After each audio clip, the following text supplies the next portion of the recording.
আমেরিকায় লাখ লাখ অভিবাসীর ভবিষ্যৎ নিয়ে নতুন করে দেখা দিয়েছে অনিশ্চয়তা। ট্রাম্প প্রশাসনের কঠোর অভিবাসন নীতির অংশ হিসেবে টিপিএস সুবিধা বাতিল, গণ অভিযান এবং ভিসা নীতিতে বড় পরিবর্তনের ঘোষণা ঘিরে উদ্বেগ বাড়ছে।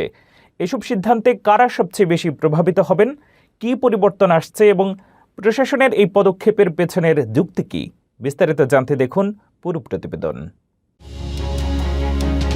আমেরিকায় বসবাসরত লাখ লাখ অবৈধ অভিবাসীর জন্য নেমে এলো বড় বিপর্যয়। ট্রাম্প প্রশাসনের ঐতিহাসিক আমেরিকা ফার্স্ট নীতি বাস্তবায়নে এবার বন্ধ হতে চলেছে একের পর এক অভিবাসন সুবিধা। বিশেষ করে হাইতিয়ান অভিবাসীদের সাময়িক সুরক্ষা বা টিপিএস সুবিধা বাতিলের পূর্ণ ক্ষমতা এখন প্রশাসনের হাতে, যা পুরো যুক্তরাষ্ট্রের তোলপাড় সৃষ্টি করেছে।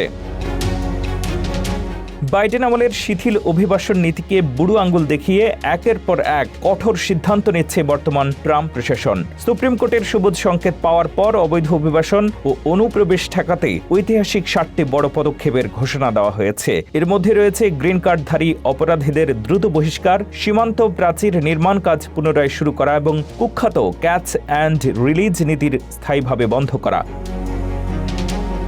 প্রশাসনের পক্ষ থেকে পরিষ্কার জানানো হয়েছে, আমেরিকার করদাতাদের অর্থ আর কোনো অবৈধ নাগরিকের পেছনে খরচ করতে দেওয়া হবে না। আইএস এজেন্টের সংখ্যা দ্বিগুণেরও বেশি বাড়িয়ে দেশ জুড়ে শুরু হয়েছে অপারেশন মেট্রো সার্চ এবং মিডওয়ে ব্লিটজ এর মতো বড় আকারের চিরুনি অভিযান। শুধু তাই নয়, যারা জালিয়াতি করে নাগরিকত্ব পেয়েছেন তাদেরও স্ক্রিনিংয়ের আওতায় আনা হচ্ছে।